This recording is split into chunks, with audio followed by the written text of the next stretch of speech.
Selamat pagi saudara-saudari, kita bertemu lagi dalam satu lagi janji Alkitab. Yang hari ini kita akan melihat dari Yakobus pasal 1 ayat 3 hingga ayat keempat. 雅各书第1章3到4节 James chapter 1 verse 3 to verse 4. Yakobus pasal 1. Sebab kamu tahu bahawa ujian terhadap imanmu itu menghasilkan ketekunan, dan biarkanlah ketekunan itu memperoleh buah yang matang, supaya kamu menjadi sempurna dan utuh dan tak kekurangan suatu apapun. Kita lihat daripada dalam dunia ini, siapapun, apapun yang berjaya dalam suatu bidang, di mana mereka ini pasti menghadapi banyak cabaran dalam kehidupan mereka. Ataupun saya gunakan perkataan ini, ujian.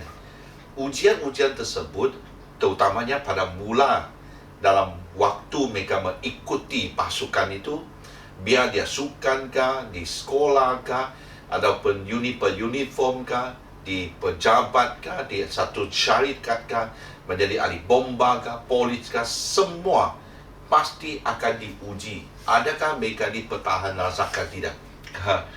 Saya masih ingat dulu waktu tingkatan 4 ya, kita masuk ke tingkatan 4 dan 5, kita dipanggil orientasi. Dalam orientasi itu luar biasa.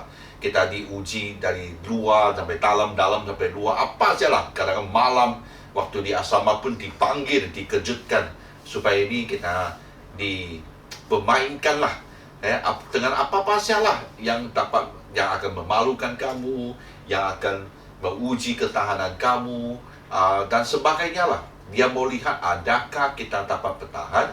Kalau ya, kita boleh dipanggil berjaya, ataupun orang bilang selamat dalam 2 tahun itu. Nah, nanti ada yang kalau masuk ke universiti itu pun sama juga, mereka akan diuji itu. Sebab kalau kita tidak dapat bertahan di sekolah, jangan kita harapkan bahwa kita dapat bertahan dalam masyarakat.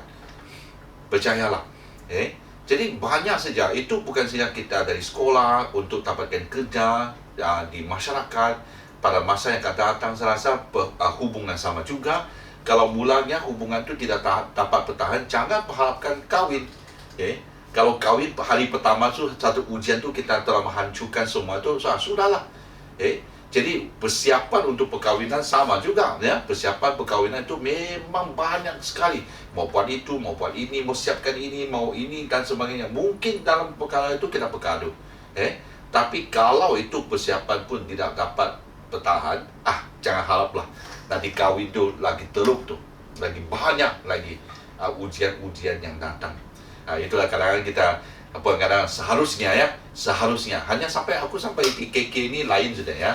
Dulu saya ingat tuh, kalau waktu khotbah kan, yang kawin itu harus berdiri tuh di depan. Wah, kalau itu letih macam mana, kalau dia letih mau berdiri macam mana? Kasihan ya, itu pengantin perempuan tuh pakaiannya berat sekali, besar sekali. Mau dia berdiri, sudahlah, kemarin dia sudah letih dah. Aku bilang, kalau 10 minit itu dia berdiri, 10 hingga 15 minit berdiri untuk dengan khotbah tidak dapat, jangan haraplah. Nanti apa sih dapat terjadi dalam perkahwinan mereka tu, sudahlah. Kalau 15 minit berdiri pun tidak dapat bertahan, jangan kita harapkan ada buah yang matang dalam waktu yang akan datang. Jadi semua apa yang terjadi dalam kehidupan kita, ujian macam manapun, yang dimana Tuhan mengizinkan itu berlaku supaya kita ini menjadi tekun. Dalam waktu kita lihat kebatasan kita, kita ini memang sudah, memang kita tidak mampu sudah. Dalam kebatasan itu kita masih bertahan, percaya kepada Tuhan. Tuhan akan membiarkan kita dan membawa kita ke tahap yang seterusnya. Itulah yang dikatakan di sini, buah yang matang, yang sampainya kita akan menjadi sempurna dan utuh dan tak kekurangan suatu apapun. Orang yang makin begitu, itulah mereka dapat mengendalikan sebuah syarikat yang berjumlah mungkin 500 orang, 1000 orang, ya.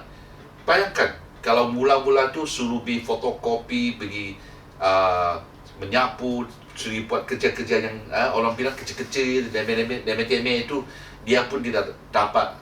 Jangan berharapkan dia dapat mengendalikan dan menjadi pengurus syarikat itu mengendalikan 500 orang. Jangan. Semuanya ada latihannya. Itu yang akan juga menentukan kematangan seseorang. Adakah dia dapat menghadapi cabaran yang lebih besar. Amin. Jadi, ambil daripada janji ini di mana waktunya kalau anda sedang dan masih menghadapi ujian-ujian tertentu dalam kehidupan anda. Bersukacitalah. Sebab Tuhan sedang melatih kamu. Kamu harus bertekun dan bertahan, percaya di mana lepas ujian ini anda akan menjadi lebih kuat lagi. Ada satu patah perkataan dalam peribahasa lah dalam bahasa Inggeris, what did not kill us will make us stronger. Apa yang tidak dapat membunuh kita yang akan membuat kita lebih kuat lagi. Amin. Jadi bertahanlah. Apa saja yang berlaku, kamu tidak harus putus asa ataupun mulai kenapa begitu, kenapa ini terjadi kepada saya. Sangka jadi Kristen semuanya akan baik-baik saja, tidak ada apa-apa ujian, cabaran. Tidak. Seorang yang tidak menghadapi cabaran, tidak menghadapi ujian, pastinya dia tidak akan jadi matang, tidak akan menjadi sempurna. Kan sekolah juga ada ujian demi ujian. Semuanya untuk menentukan adakah kamu cukup matang, cukup sempurna untuk memasuki tahap yang seterusnya. Amin.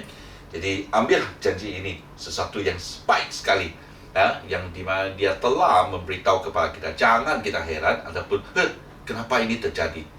Pastinya kita sekarang sudah tahu bahwa Tuhan sedang menguji kita.